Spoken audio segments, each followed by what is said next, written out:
कि जब तुम्हारे रानी थी तो हमें व्यर्थ ले आए हो।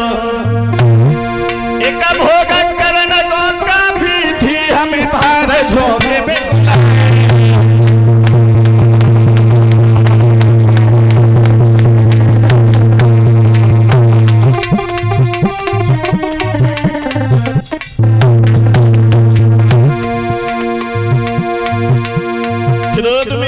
कहने लगी तुम्हारी हिम्मत कैसे पड़ गई जब तुम्हारे घर में एक पत्नी पहले से थी।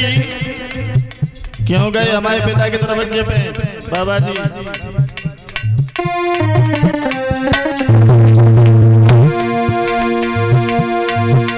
जब एक तुम्हारे रानी थी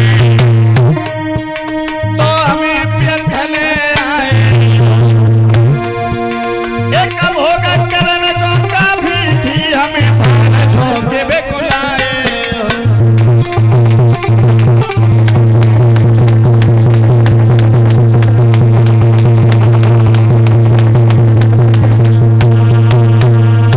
अगर अपना सम्मान चाहते हो तो हंसी खुशी के साथ मेरे डोले को वापस भिजवा दो। समझ गए कि नहीं?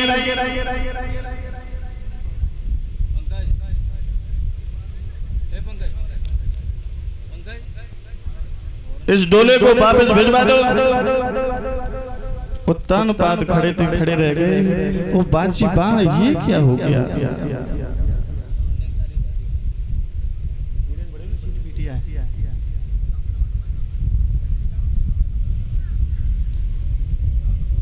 सुनीति के पास जाकर के एक बात कही है, मैंने तुमसे 50 बार मना किया मेरी दूसरी शादी न करवाओ, लेकिन तुमने एक भी नहीं मानी।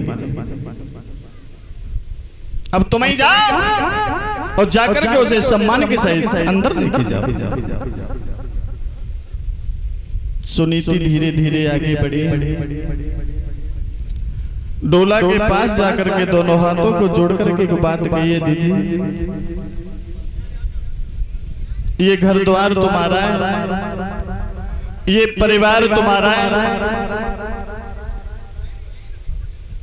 मैं तो केवल दासी की तरीका से तुम्हारी सेवा करती रहूंगी। आप अंदर चलो। जब तुम्हारे कोई बालक होगा मैं उस बालक को खिलाऊंगी। हंस करके सुरुचि कहने लगी, देख लिया महाराज, ये हमसे कह रही है कि ये मेरे बालक को खिलाएगी। खिलाते खिलाते गला दबा के मार देगी। क्या जाने माँ की ममता क्या होती है। आंखों में आंसू लेकर के सुनीति बोली, बहन मेरी बात सुनो कि तुम चलो संभालो जा घर को और मैं दासी बन दिना पिता।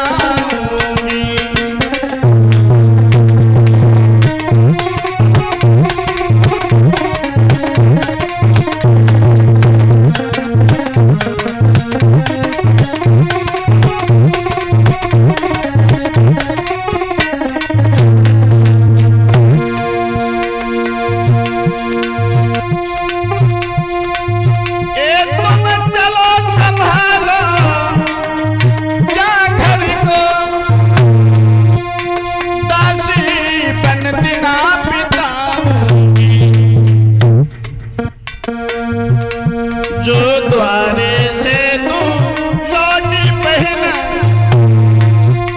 मैं जहर खाई मर जाऊंगी।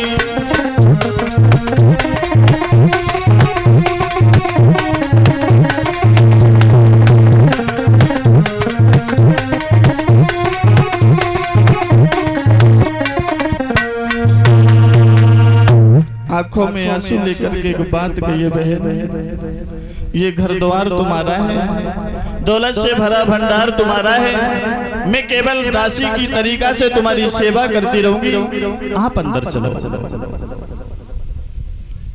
सुरजी कहने लगी, महाराज हम एक शर्त पे अंदर जा सकते हैं। बोलो। अगर ये यहाँ से बाहर चली जाए तो हम अंदर जाएंगे, और अगर ये यहाँ रहेगी तो हम यहाँ नहीं रहेंगे। समझ गए ना?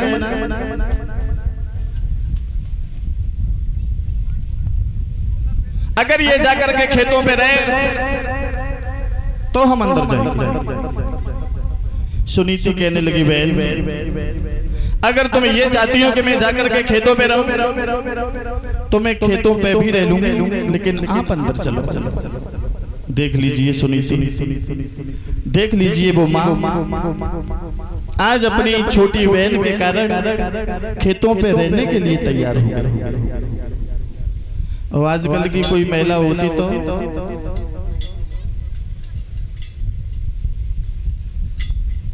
जो माताएं सुंदर विचारों वाली होती हैं,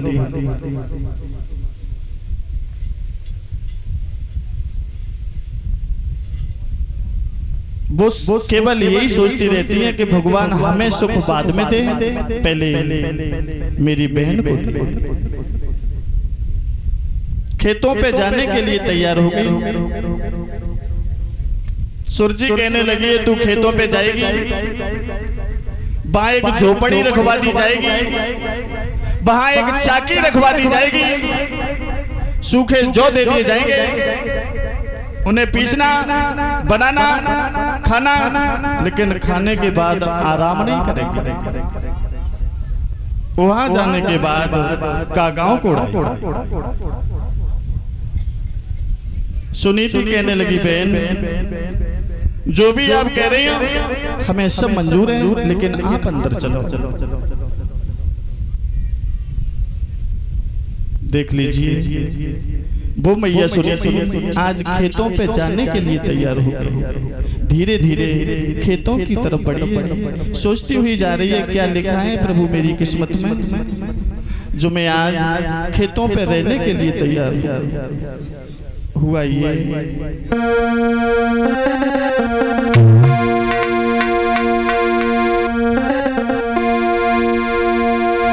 आँखों से आंसू बह आए और घर से महारानी चलती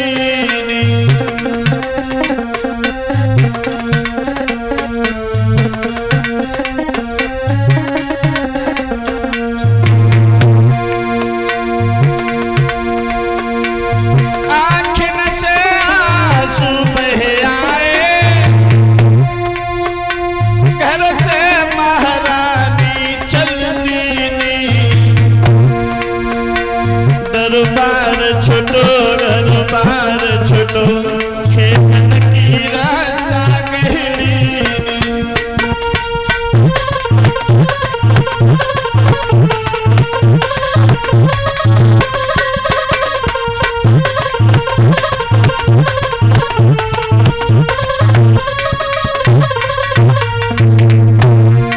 देख लीजिए भगवान ना करे इतना बड़ा कष्ट किसी को दे। सब कुछ छोड़ने के बाद केवल अपने पति के खातिर वो दुखिया खेतों पे जाने के लिए तैयार हो गई। चलती जा रही है, भगवान से प्रार्थना करती हुई जा रही है, प्रभु ऐसा क्या बुरा किया था मैंने जो जिसकी सजा खेतों पे जाने के बाद भुगतनी पड़ेगी। क्या लिख दिया मेरी किस्मत में।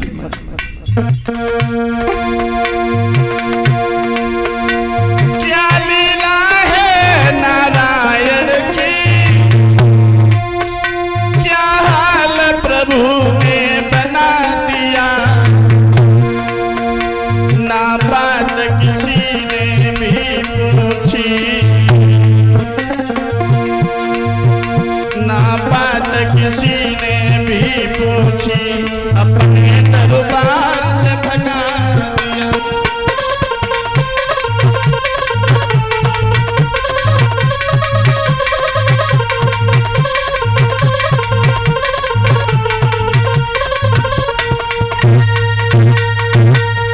धीरे धीरे वो माँ खेतों पे पहुंची है, वहां एक झोपड़ी डलवाई गई, एक चाकी रखवाई गई और इधर सुरची बड़े आराम से महलों में रहने लगी। धीरे धीरे समय बीता है। एक दिन सुनीति ने अपने मन में विचार किया है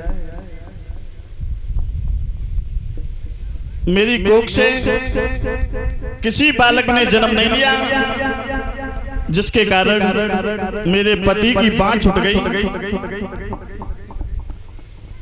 दरबार से मैं खेतों पे आ गई। ऐसे जीवन से अब कोई फायदा नहीं, अब हमें मर जाना चाहिए। मरने की इच्छा लेकर के धीरे धीरे सुनीति आगे बढ़ी, सोचती हुई जा रही है हम अपनी आत्महत्या कर लेंगे, सारा कलेश खत्म हो जाएगा।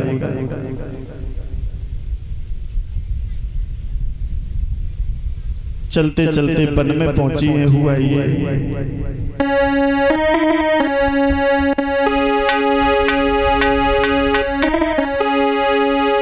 अरे दुख की मारी माता आज जंगल में आई है।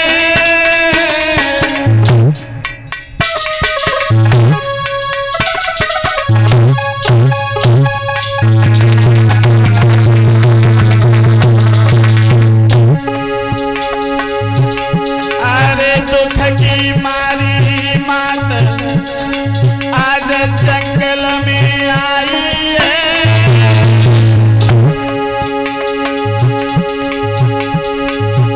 अरे करके पिछली आज आज कैया सी रोई है।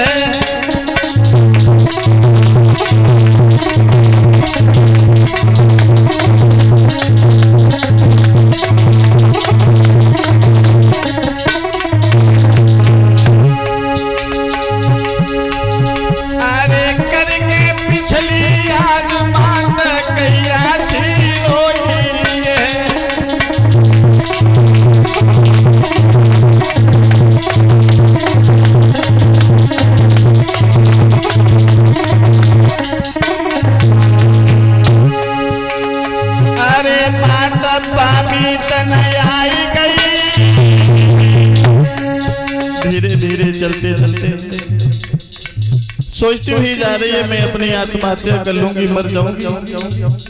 जंगल में जाने के बाद एक बामी के पास खड़ी हो गई, सोचने लगी और कोई तो रास्ता नहीं है, इसमें से सर्प निकला है जो मुझे डस ले, मैं मर जाऊंगा।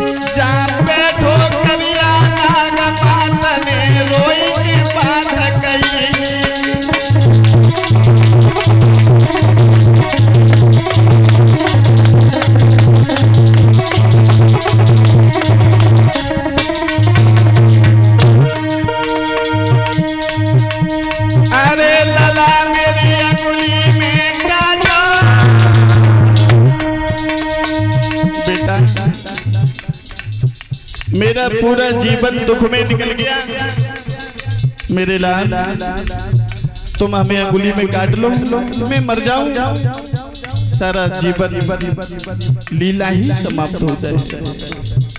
आंखों में आंसू लेकर के मैया बोलिए मेरे लाल।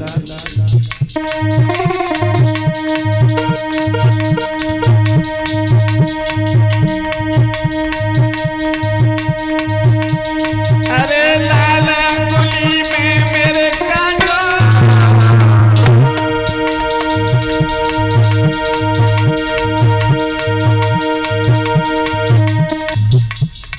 खड़ी खड़ी उस नाग से निवेदन कर रही है वो माँ। परीक्षित महाराज, कभी कभी ऐसा हो जाता है कि मरने की इच्छा लेकर के हम और आप काफी दूर निकल जाते हैं, लेकिन जब तक भगवान की इच्छा नहीं होती है ना हम मर पाते हैं ना हम जी पाते हैं।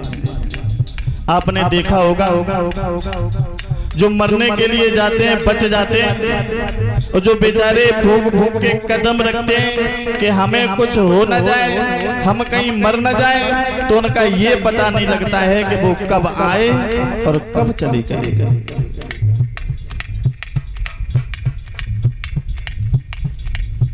लोग छत से गिर जाते हैं, बच जाते हैं, और कुछ लोग हमने ऐसे देखे हैं साइकिल से गिर जाते हैं, वो मर जाते हैं। जीवन मरण ये सब भगवान के हाथ में हुआ करता है। कोई ये सोचे कि हम मर जाएं, तो जब तक भगवान की इच्छा नहीं होगी तब तक हम मरने वाले भी नहीं हैं। क्योंकि मैंने बताया था भगवान की कथा हमें जीना तो सिखाती है, लेकिन भगवान की कथा हमें मरना भी सिखाती है। और बिना भगवान की इच्छा के न कोई जीता है न कोई मरता है।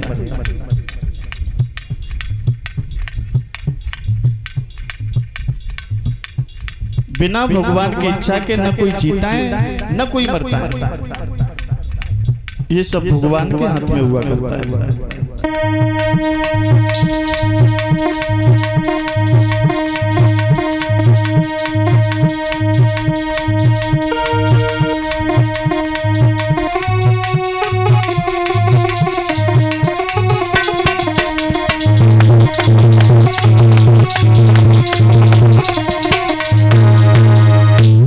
बामी के पास खड़ी होकर के मैया उस नाग से बार बार निवेदन करती है, बेटा